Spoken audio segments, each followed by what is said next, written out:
محمد بن سعد اپنے والد سے بیان کرتے ہیں کہ عمر بن خطاب رضی اللہ تعالیٰ عنہ نے رسول اللہ صلی اللہ علیہ وآلہ وسلم سے اجازت طلب کی۔ آپ صلی اللہ علیہ وآلہ وسلم کے پاس قریش کی کچھ عورتیں بیٹھی ہوئی تھیں، آپ سے بہت زیادہ سوالات کر رہی تھیں اور آپ صلی اللہ علیہ وآلہ وسلم سے اونچی آواز میں گفتگو کر رہی تھیں۔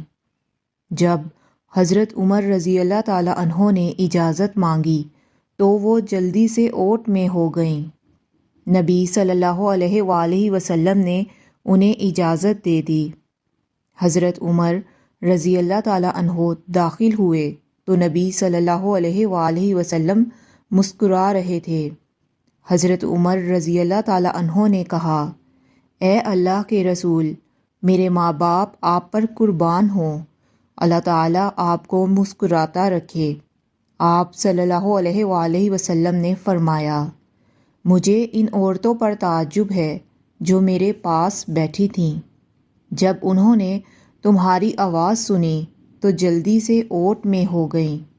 حضرت عمر رضی اللہ تعالیٰ عنہ نے کہا، اے اللہ کے رسول، آپ کا زیادہ حق ہے کہ یہ آپ سے ڈریں۔ پھر ان عورتوں کی طرف متوجہ ہو کر کہنے لگے، اپنی جان کی دشمنوں، تم مجھ سے ڈر رہی ہو لیکن رسول اللہ صلی اللہ علیہ وآلہ وسلم سے نہیں ڈرتیں۔ کہنے لگیں، تم رسول اللہ صلی اللہ علیہ وآلہ وسلم کے مقابلے میں زیادہ سخت ہو۔ رسول اللہ صلی اللہ علیہ وآلہ وسلم نے فرمایا، اے ابن الخطاب، بس کرو، اس ذات کی قسم جس کے ہاتھ میں میری جان ہے، شیطان تم سے جس گلی میں بھی ملتا ہے تو وہ دوسرا راستہ اختیار کر لیتا ہے۔